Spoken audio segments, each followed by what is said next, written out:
Hi, this is Paolo from Analytics.com bringing you a performance review on a Word Balance shoe, and it's called the Word Balance Cager. So, without further ado, let's go ahead and check out the shoe. So, makikita nyo, gawa siya sa high top build. So, mga mahilig sa high top shoe, I'm sure magugustuhan nyo to. Pagdating naman sa upper materials, meron siyang leather, meron siyang mesh, tapos meron siyang textile dito sa likod, at saka meron din parang synthetic suede. Itong synthetic suede na to, ito yung medyo, para sa akin, ito yung medyo ma-attract ng dust. So, meron siya parang felt-like material eh. Kaya synthetic suede ang pagkasabi ko. So, ito yung technically na talagang mag-a-attract ng dust. So, ito yung kinuha kong kulay kasi para sa akin, simple yung dating niya. Pero, yun lang talaga yung medyo may pagka-off lang para sa akin. Itong suede material in particular sa specific colorway na to. Meron namang isa tong colorway, yung medyo on the brown shade siya, majority. Siguro mas para sa akin, mas bagay yon sa pang casual na dating na look. Pero kasi since ipanlalaro ko siya ng basketball, pinanlaro ko to ng pang basketball, and para sa akin mas madaling bagayan sa mga jersey itong ganitong kulay. Puti eh, di ba? You'll never go wrong with white and black. So for this specific colorway, nasa beige siya or nasa lighter shade siya ng spectrum, and madali siyang ibagay sa kahit anong jersey colors, specifically light or dark, yung mga nasa dark base na colorway ng jerseys. Kahit sa ganitong build niya, kita nyo naman medyo bulky ang dating, medyo light pa rin yung ano niya, yung feel niya, di ba? Para sa akin siguro dahil na rin sa paggamit niya ng mesh upper, tapos although gumamit siya ng leather at saka ng ng suede at saka ng textile, medyo ano siya may pagka minimalist in a way na thin yung yung mga cuts na ginamit dito sa leather panels. Tapos ito namang mesh, makikita nyo all around siya, makikita nyo siya yung majority na nagte-take up ng space dun sa upper material. Tapos itong paneling na lang itong suede na to. Yan. Tapos, paneling na lang din itong textile na to. Tapos, makikita nyo rin, meron din itong sa tongue, gawa rin siya sa parang synthetic suede. So, para sa akin, isa to sa mga magagandang design execution na kung saan nagamit niya yung paneling, pero hindi naman na-sacrifice yung weight niya. Kasi para sa akin, although ang build niya high top, tapos marami siyang panels at materials na ginamit, medyo light pa rin siya considering sa mga ganung klaseng materials na ginamit dito sa paggawa ng sapatos na to. Pagdating naman sa cushion, ito ang unang sapatos ng Word Balance sa basketball line nila na kung saan gumamit sila ng Trampolite foam. So, ang Trampolite foam, nagamit na to sa mga lifestyle shoes nila. Tapos actually meron pa ako isang i-review na lifestyle shoes ng Word Balance na kung saan gumamit din sila ng Trampolite foam. So, ito yung una naman pagdating sa basketball line nila. So, ito yung Word Balance Cager. Ito yung unang ginamit nila. Tapos, ganitong platform. Kita nyo naman, medyo makapal siya dito sa heel area. Tapos, dito rin sa forefoot.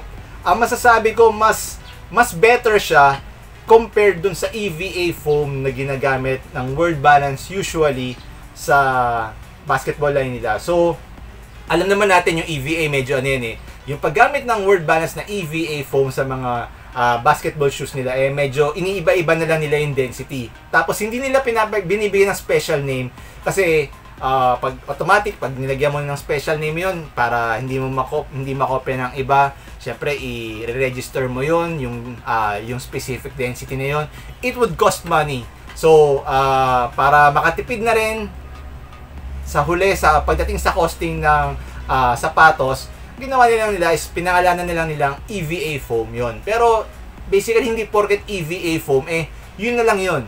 Hindi, nagva-vary pa rin yon sa density ko, anong gagamitin ng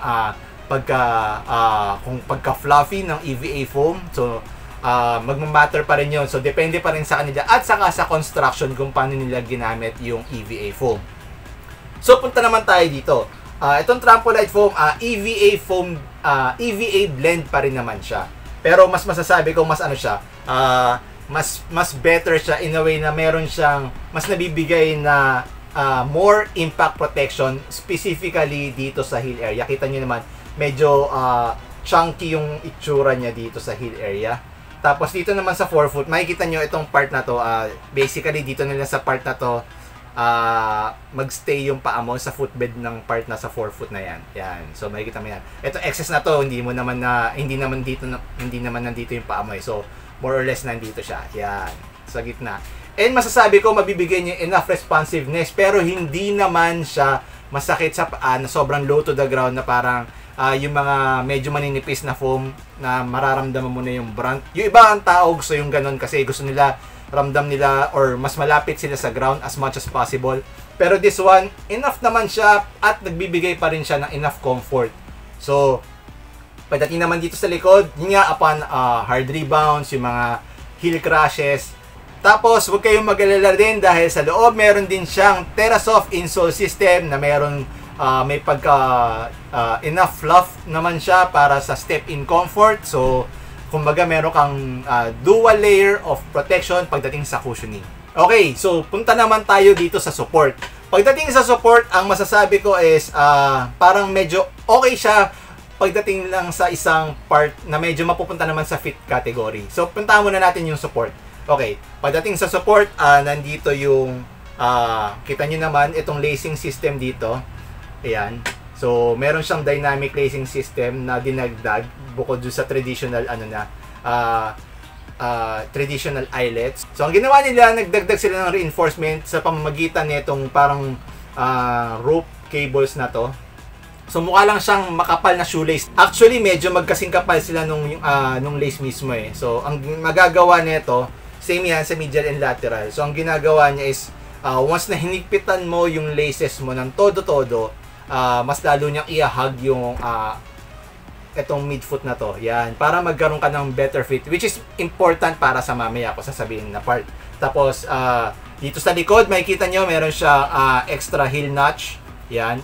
Kasama ng pull tab. So, ang magagawa naman yan is mas masikip na dun sa ankle part. Para makaiwas na rin sa Achilles irritation. So, medyo padded naman siya. Enough padding. Hindi sobrang kapal, pero enough naman para magkaroon ka pa rin ng secure fit dito sa ankle collar area. At the same time, ganun din dito sa collar area nito. Yan. Tapos isa pang performance feature would be this TPU counter. Yan. So, kita nyo naman makapal siya. Actually, etong piece na to, medyo nagbigay na rin siya ng extra design accent, 'di ba? Kasi kita nyo naman light base tapos merong etong TPU piece na to yung pinaka dark lang. So medyo pansinin. Actually, nung unang beses ko itong ginamit sa basketball, akala nga ng foreign brand ba yan? So tinanong ba niya kung ito ba ganitong brand? Sabi ko hindi, World Balance. Sabi, ang galing nga, mukhang ganitong brand Kasi siguro yung itsura niya, dahil siguro sabi niya ito, medyo iba yung dating din daw nito. So parang sabi ko nga, kasi siya lang yung nag-stand out. Kasi itong black na kulay na to, medyo nagbigay siya ng extra pop pagdating lang sa aesthetics. Pero syempre sa performance, kita niyo naman magbibigay siya ng enough secure or containment pagdating sa heel area.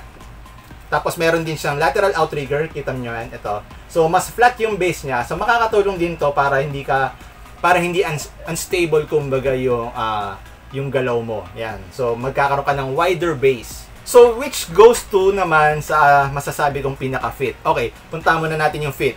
Pagdating sa fit, I suggest you go with your Euro size, gaya ng mga sapatos sa World Balance, 'di ba? So kung sanay ka na gumagamit ng World Balance na sapatos, you go with your Euro size. Tapos syempre pag may chance, I suggest you try them sa stores.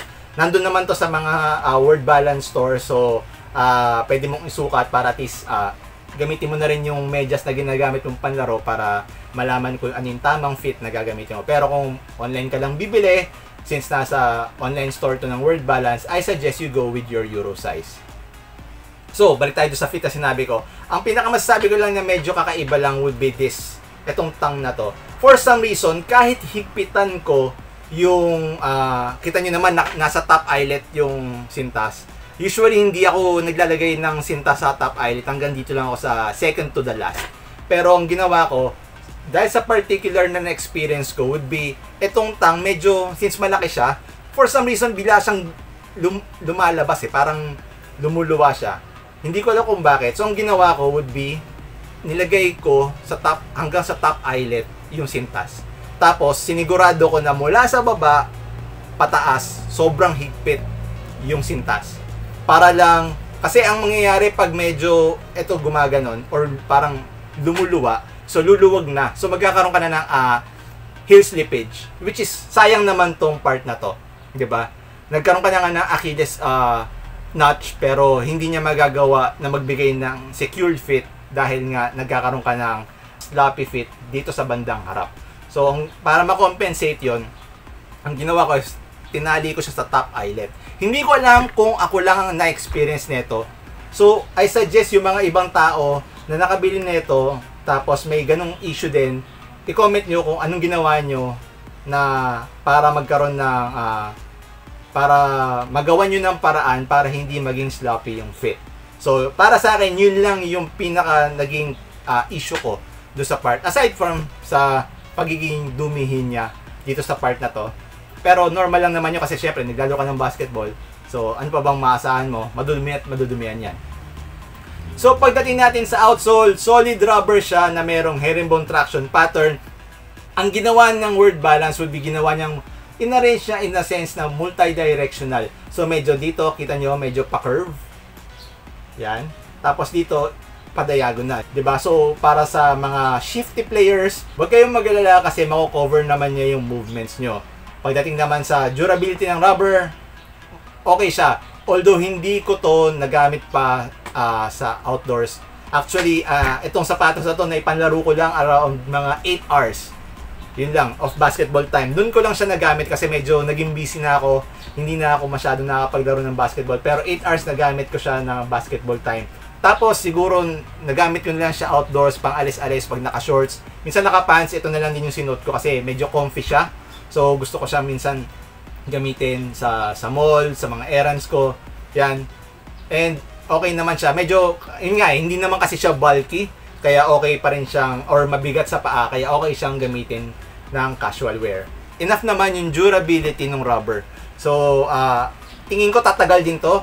Kahit gamitin mo siya outdoors. So, pang maglalaro ka ng outdoors, okay pa rin siya. Since ang word balance naman, technically, yung mga ginagamit nilang rubber is durable naman for both indoors and outdoors. Pagdating naman sa price, ang price nito is 2,999 pesos. So, hindi man lang siya umabot ng 3,000. Nasa very good spot pa din bilang isang shoe na affordable, na mayroong magagandang performance features. So, marami ng sapatos din ang word balance na ginamitan nila ng Trampolite cushioning sa basketball nila. Kung di ako nagkakamali, on top of my head, siguro meron na yatang apat na models na yata. Ito, tas Versatile, tapos Conqueror, tas meron pa yatang isa. So, I suggest kung gusto nyo i-try itong ganitong sapatos from word balance. Nag-feature ng Trampolite cushion, high top, tapos kita nyo naman, ang ganda ng itsura niya. Particularly itong color na to. Hindi ako mahilig sa puti, pero sa case na to, masasabi kong okay lang na gamitin to na pang basketball. Kasi, at the end of the day, ano ko naman na madudumihan to. So, bahala na, 'di ba? So, kung madudumihan. Wala tayong magagawa diyan, 'di ba? So, kung may chance kayo, i-try nyo to. Tapos, sa mga, gaya ng sabi ko kanina, sa mga naka-experience nung dito sa tongue area, anong ginawa nyong way para ma-compensate nyo yung maayos na fit? So, ayan, that's it for the performance review on the word balance cager. If you find this video helpful, give it a thumbs up. Be sure to follow us sa mga social media accounts sa Instagram, sa Facebook, sa TikTok, of course dito sa YouTube, para lagi kayo updated sa mga sneaker news, features, and reviews. Again, this is Paolo and I'll see you in my next video.